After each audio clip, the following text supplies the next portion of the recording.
আজকে প্রথমেই সকাল ৯টায় ছিল হচ্ছে ব্রিটেনের national security adviser Jonathan Powell এর সাথে মিটিং। জোনাথন পাওয়েল আপনারা জানেন যে খুবই ইম্পর্টেন্ট একটা ব্যক্তিত্ব পুরো পুরো ইউকেতে। আপনি ব্রিটেনে যে নর্থ আয়ারল্যান্ডে যে এই গুড ফ্রাইডে একটা এগ্রিমেন্ট হয়েছিল, যার ফলে আইরিশ আয়ারল্যান্ডের যেই এক ধরনের সিভিল ওয়ার ছিল সেইটা কিন্তু এটা বা এক যে ধরনের ট্রাবলস বলতো, এটা সিভিল ওয়ার চেয়েও বলা যায় যে ট্রাবলস যেটা ছিল সেটা কিন্তু উনি ওনার এই এগ্রিমেন্টটায় উনি এই এগ্রিমেন্টটা খুবই বড় একটা রোল প্লে করে। তো এইখানে জোনাথন পাওয়েল খুবই ব্রিটিশ লেবার পার্টির মধ্যে তার যথেষ্ট সুনাম আছে এবং উনি এখন ন্যাশনাল সিকিউরিটি অ্যাডভাইজার। তার সাথে মূলত মানে আমাদের রোহিঙ্গা ক্রাইসিস একটা বড় ইস্যু, সেটা নিয়ে আলাপ হয়েছে। বাংলাদেশের ডেমোক্রেটিক ট্রানজিশন নিয়ে আলাপ হয়েছে। আমাদের যে অ্যাসেট রিকভারি, যে জিনিসটা বারবার আমরা বলছি যে এত বিলিয়ন মানে $234 বিলিয়ন মতো বাইরে চলে গেছে, সেই টাকাটা আমরা কিভাবে রিকভার করব, সেইগুলো বিষয়ে আলাপ আলোচনা হয়েছে। তারপরে বাংলাদেশ এখন যে কনসেনসাস বিল্ডিং কমিশন যে কাজগুলো করছে, যে কনসেনসাস বিল্ডিংয়ের কাজ কিভাবে কাজগুলো হচ্ছে সেগুলো নিয়েও কথাবার্তা হয়েছে। এটা খুবই একটা ফলপ্রসূ মিটিং ছিল, খুবই সৌহার্দ্যপূর্ণ। এবং এই মিটিংয়ের আমরা এবং আরেকটা হচ্ছে যে পুরো এশিয়া জুড়ে যে মানে পিস অ্যান্ড রিজিওনাল স্ট্যাবিলিটি এগুলো নিয়েও অনেক আলোচনা হয়। মানিটা চুরি হয় কিন্তু খুব দ্রুত, মানি চুরি হয়ে অনেক দেশে চলে যায়। তো এই টাকাটা আনাটা খুবই কষ্টসাধ্য। আপনারা যদি অন্যান্য দেশের এক্সপেরিয়েন্সগুলো দেখেন, ফিলিপিন্সের এক্সপেরিয়েন্স দেখেন, আফ্রিকার দেশগুলোর এক্সপেরিয়েন্স দেখেন, এটা খুবই কষ্টসাধ্য এবং অনেক সময় নেয়। তো সেই জন্যই তো আমরা চাচ্ছি যে খুব তাড়াতাড়ি একটা জায়গায় যেতে। সেই জন্যই দেখেন এই চিফ অ্যাডভাইজারের যে আজকে যে উনি যে আসার সময় উনি কিন্তু অ্যান্টি করাপশন কমিশনের যে চেয়ারম্যান ওনার সঙ্গী হয়েছেন। তারপরে বাংলাদেশ ব্যাংকের গভর্নর ওনার সাথে সফর সঙ্গী হয়েছেন। ওনারা এসে ওনাদের মতো করে অনেকগুলো মিটিং করছেন। আজকে যেমন চিফ অ্যাডভাইজার এই অ্যান্টি করাপশন কমিশনের চেয়ারম্যান এবং বাংলাদেশ ব্যাংকের গভর্নর ওনারা জয়েন্টলি এখানে মিটিং করেছেন ন্যাশনাল ক্রাইম এজেন্সির সাথে। ন্যাশনাল ক্রাইম এজেন্সি এগুলোর ক্ষেত্রে খুব ভালো, ওদের এক্সপার্টিস আছে কিভাবে এই যে টাকাটা যে এসে পড়লো এই টাকাটা কিভাবে ট্রেল ধরা যায়, আইডেন্টিফাই করা যায়, কোথায় যে ঠেকলো কিভাবে, বা এটার যদি কোনো অ্যাসেট এখানে থাকে সেটাকে কিভাবে ওর অ্যাটাচ করে দেওয়া যায়, মানে জব্দ করা যায়। সেই জন্য অলরেডি কিন্তু ওরা 2টা মুভ নিয়েছে, ব্রিটিশ পত্রিকায় এসছে। তো তাদের সাথে একটা খুব ভালো রকমের ডিসকাশন হয়েছে। এবং সাথে যেটা হয়েছে যে ওদের অন্যান্য দেশগুলো কিভাবে টাকাগুলো ফেরত পেয়েছে, যতটুকুই তারা পাক না কেন, সেই বিষয়ে ওদের এক্সপিরিয়েন্সটা নিয়েও আজকে অনেকগুলো মিটিং, ওনারা দুজনই আজকে অনেকগুলো মিটিং করেছেন। তো রোহিঙ্গা ক্রাইসিসের আজকে যে ইয়েতে একটা বড় ইস্যু ছিল রোহিঙ্গা ক্রাইসিস আপনি দেখেছেন যে আমরা চিফ অ্যাডভাইজার দায়িত্ব গ্রহণের পরের থেকেই অনেক বেশি ফোকাসটা হচ্ছে রোহিঙ্গা ক্রাইসিস যে করেই হোক এই ক্রাইসিসটা কিভাবে রিজলভ করে রোহিঙ্গাদের তাদের মাতৃভূমিতে ফেরত পাঠানো যায় এবং এটা ডিগনিটির সাথে ভলান্টারিলি এই কাজটা করতে হবে। তো সেই কাজটা করার জন্য আজকে এই আলাপগুলো হয়েছে। আমরা আমাদের চিফ অ্যাডভাইজারের অনুরোধে ইউনাইটেড নেশন জাতিসংঘ এই সেপ্টেম্বরের 30 তারিখে একটা বড় কনফারেন্স করছে রোহিঙ্গা বিষয়ক। ওইখানে পৃথিবীর 170টার মতো দেশ অ্যাটেন্ড করবে। তার মধ্যে আমরা আশা করছি যে এখানে ব্রিটেনও একটা যেন বড় রোল প্লে করে। তো এই বিষয়ে আলোচনা হয়েছে। চিফ অ্যাডভাইজার আজকে এইটার পরপরই উনি চ্যাথাম হাউসে চলে যান। আপনি চ্যাথাম হাউস জানেন যে ব্রিটেনের মেন থিঙ্ক ট্যাঙ্কগুলোর একটা বড় থিঙ্ক ট্যাঙ্কগুলো, ওরা অনেক কিছু কিভাবে একটা ডিসপিউট রিজলভ করা যায়, কিভাবে একটা সিচুয়েশনকে অ্যানালাইজ করা যায় এটার জন্য, এবং অনেক কিছুতে ওরা খুবই রিমার্কেবল। এবং ওইখানে ওনাকে ব্রাউন ম্যাডক্স, যিনি চ্যাথাম হাউসের উনি প্রধান, উনি তাকে ইনভাইট করেছিলেন তার তার ইনভাইটেশনে উনি একটা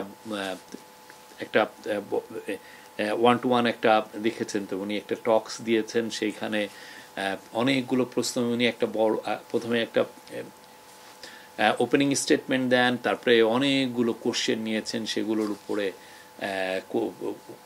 কোশ্চেনের উনি রেসপন্ড করেন। এটা প্রায় 1 ঘন্টা 17 মিনিট ওইখানে ছিলেন এই অনুষ্ঠানটা।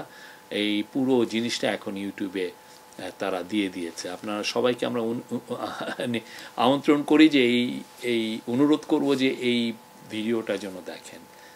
এই গত 10 মাসে এই গভর্নমেন্ট কি করলো, কোথায় আমরা আসলাম, কি পরিস্থিতিতে আমরা ছিলাম, এটার পুরো একটা বড় রকম, এবং কথা হচ্ছে যে কী কী চ্যালেঞ্জেস আমরা এখনও ফেস করছি।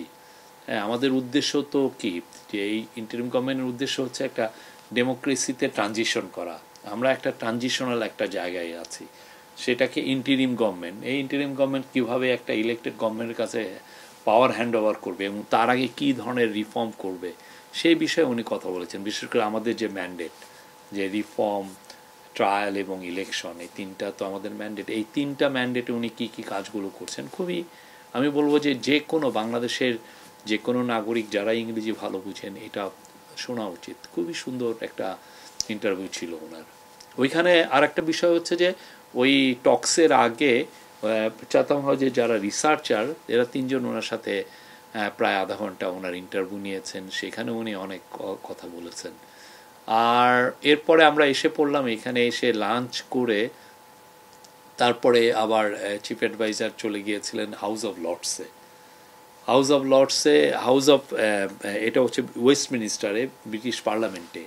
ওদের তো দ্বিকক্ষ বিশিষ্ট ওদের পার্লামেন্ট, একটা হচ্ছে হাউস অফ কমন্স আর একটা হচ্ছে হাউস অফ লর্ডস। এই লর্ডসটা আমরা যেহেতু বাংলাদেশের পার্টিগুলো চিন্তা করছে যে বাংলাদেশের দ্বিকক্ষ বিশিষ্ট পার্লামেন্ট চালু করতে, অনেকে এটা এগ্রি করেছেন যে না, বাংলাদেশেও একটা আমরা আগে তো ইউনিক্যামেরাল ছিলাম, মানে এক কক্ষ বিশিষ্ট ছিলাম, তা আমরা কিভাবে এখন দ্বিকক্ষ বিশিষ্ট পার্লামেন্টের কাজগুলো কি কি, সেটা উনি কিন্তু একদম অনেকক্ষণ ধরে হাউস অফ লর্ডস কীভাবে কাজ করে, অপারেট করে, উনি কিন্তু নিবিড়ভাবে দেখলেন। হ্যাঁ, প্রায় 1 ঘন্টা ওইখানে ছিলেন। এই উনি ওরা কীভাবে ডিবেটগুলো করে, ওদের একটা ইন্টারনেটের একটা অফকমের একটা ইস্যু নিয়ে ওদের ওইখানে ডিবেট হচ্ছিল। উনি একদম ভিতরে বিশিষ্টজন যারা গেস্ট আছে সেইখানে বসে অনেকক্ষণ ধরে এটা দেখলেন। এটা একটা আমাদের জন্য একটা বড় এক্সপিরিয়েন্স ছিল। আমরা তো অলওয়েজ পার্লামেন্টে, যেটা মেন পার্লামেন্ট কমন্সের আমরা ডিবেটগুলো দেখি, কখনো কিন্তু লর্ডসের ডিবেটগুলো হয় কীভাবে, যেখানে পিয়ার্সরা, ব্যারোনেসরা যেখানে ডিবেট করেন, যেই মানে সমাজের এলিট শ্রেণীরা, সেই জায়গাটা উনি একদম নিজ চোখে দেখেন। কারণ এই জিনিসটা আসলে বাংলাদেশের পলিটিক্যাল পার্টিগুলোরও এটা আরও দেখা উচিত যে অন্যান্য দেশে দ্বিকক্ষ বিশিষ্ট যা দেশেই পার্লামেন্ট আছে তার মানে আপার হাউসটা আসলে কিভাবে অপারেট করে। আমাদের নেইবার ইন্ডিয়াতে রাজ্যসভা আছে, রাজ্যসভাটা অনেকে ফলো করেন, তো আমরা এটা সব দেশে, কিন্তু সমস্ত পৃথিবীতে এই দ্বিকক্ষ বিশিষ্ট পার্লামেন্টের মূল কনসেপ্টটাই এসছে হচ্ছে হাউস অফ লর্ডস থেকে, মানে এই ব্রিটিশ পার্লামেন্ট থেকে, যে হাউস অফ লর্ডস হলো আপার হাউস, ওইখানে এটা কিভাবে হয় এটা উনি দেখলেন। আর ওইখানে একটা ইম্পর্টেন্ট মিটিং ছিল হচ্ছে জোনাথন রেনল্ডস হচ্ছে ইউকের স্টেট সেক্রেটারি অফ স্টেট। উনি ট্রেড এগুলো, ইনভেস্টমেন্ট এগুলো ইস্যু দেখেন, এবং উনি বাংলাদেশে কয়েকবার ভিজিটও করেছেন। হ্যাঁ, তো ওনার সাথে আলাপ হলো যে বাংলাদেশে কীভাবে ট্রেড অ্যান্ড ইনভেস্টমেন্টটা বাড়ানো যায়, ব্রিটিশ ইনভেস্টরদেরকে কীভাবে আরও উদ্বুদ্ধ করা যায়, তারপরে আমরা কিভাবে ডিজিটালাইজেশন কাজগুলো কিভাবে এগিয়ে নিতে পারি, ওদের সাথে আমাদের কি কি কোথায় কোথায় কোঅপারেশন আরও এনহান্স করা যায়। তো এই আলাপগুলো ওনার সাথে হয়েছে, ওনার সাথেও একটা ফ্রুটফুল আলোচনা হয়েছে। এখন একটু পরে চিফ অ্যাডভাইজার ওইখান থেকে আমরা যখন ফিরে আসলাম, এখন একটু পরে উনি বিশ্রাম নিয়ে চিফ অ্যাডভাইজার চলে যাবেন হচ্ছে কিং চার্লস, ওনাকে একটা ডিনারে, ওই যে কিং চার্লস হারমোনি অ্যাওয়ার্ড, এই উপলক্ষে ওনাকে ডিনারে ইনভাইট করেছেন, উনি ওইখানে ইনভাইটেড গেস্ট। সেখানে আজকের মতো। আর কালকে আমরা বলবো যে কালকেও খুব ইম্পর্টেন্ট একটা দিন, কালকে বেশ কিছু মিটিং আছে। তারপরে কালকে যেই জন্য আমাদের মূলত আসা, সেটা হচ্ছে যে কিং চার্লস হারমোনি অ্যাওয়ার্ড, সেটা কালকে ওনাকে দেওয়া হবে। ওইটার একটা অনুষ্ঠান, সেই অনুষ্ঠানটা আমরা দেখছি যে কিভাবে বাংলাদেশের মানুষকে খুব এটা লাইভ করা যাবে কি যাবে না এগুলো আমরা দেখছি। কালকে আমি একটা প্রেস কনফারেন্সে বলেছিলাম যে ইউকের একজন ব্রিটিশ পার্লামেন্টের এমপি বলেছিলেন যে কেয়ার স্টারমার সম্ভবত কানাডায় গিয়েছেন, তো এই এটাকে অনেকে মিস ইন্টারপ্রেট করেছেন। আমি বলেছি যে সম্ভবত, হ্যাঁ, পুরো বিটিভিতে যে ভিডিওটা আপনারা যদি দেখতেও পারেন।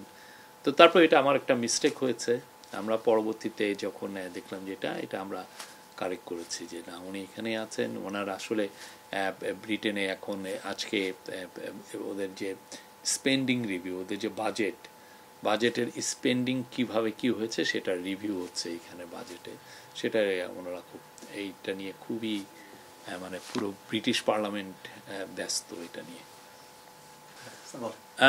গতকাল আমাদের মানে আমরা যারা চিফ অ্যাডভাইজারের সাথে এসেছি তাদের একটা ইনভাইটেশন ছিল আলতাবালি পার্কে।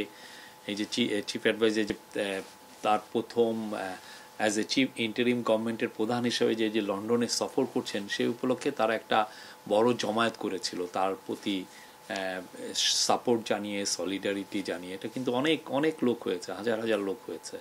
তো সেই জায়গায় যেই আমরা আউটপোরিং অফ সাপোর্ট দেখেছি, এটা অ্যামেজিং। এটা আপনি দেখেছেন অনেকে বাংলাদেশের ফ্ল্যাগ নিয়ে এসেছিল। এই বাংলাদেশিরা এখানে তো প্রচুর লোক, প্রায় 7 লক্ষ বাংলাদেশি এখানে আছেন, এবং তারা খুবই কর্মঠ এবং অনেকে অনেক বড় বড় উঁচু জায়গায় আছেন। তো তারা তাদের এই সময়টাকে এটা এখন একটা উইকডে চলছে, সেই সময়টাকে স্যাক্রিফাইস করে তারা এসে তার কাজ থেকে ওই অনুষ্ঠানে আসছিল। ইতিপূর্বে কোনো সরকার প্রধানের প্রতি এইরকম ভালোবাসা আমরা দেখি নাই যে এইভাবে মানে ব্যক্ত করতে, আমরা এইভাবে দেখি নাই। মানে প্রফেসর ইউনূস যে সবার হৃদয়ের মধ্যে আছেন, সবাই যে তাকে নিয়ে প্রাউড ফিল করেন, এটা কালকে আমরা আবারও দেখেছি। এটা একটা খুবই, সবাই প্রত্যেকে এসছেন তার প্রতি তার ভালোবাসা ব্যক্ত করতে, তার প্রতি তার অকুণ্ঠ সাপোর্ট ব্যক্ত করতে। প্রফেসর ইউনূস তরফে আমরা তাদের সবাইকে মানে থ্যাঙ্কস জানাই। এটা একটা খুবই অ্যামেজিং একটা সমাবেশ ছিল। যারা যারা এখানে জড়িত ছিলেন, যারা এই অর্গানাইজিংয়ে যারা ছিলেন, তাদের প্রতি আমাদের থ্যাঙ্কস, আমরা গ্র্যাটিটিউড প্রকাশ করছি এবং কৃতজ্ঞতা প্রকাশ করছি। এবং যারা এসছেন, অনেকে তো ধরেন এইখানে উইকেন্ড ছাড়া এইখানে সমাবেশ করা খুবই টাফ, তো উইকডের মধ্যে ওনারা এই আয়োজনটা করেছেন। অনেক লোক এসছেন বা অনেকে ন্যাশনাল ফ্ল্যাগ নিয়ে আসছেন বাংলাদেশের প্রতি তাদের সব ভালোবাসা ব্যক্ত করতে। এবং সবচেয়ে বড় কথা, সবাই এই যে ইন্টারিম গভর্নমেন্ট যে রিফর্মের যে কাজগুলো নিয়েছে, রিফর্ম ট্রায়াল, প্রত্যেকটা কাজে তারা তাদের পুরোপুরি সাপোর্ট জানিয়েছেন।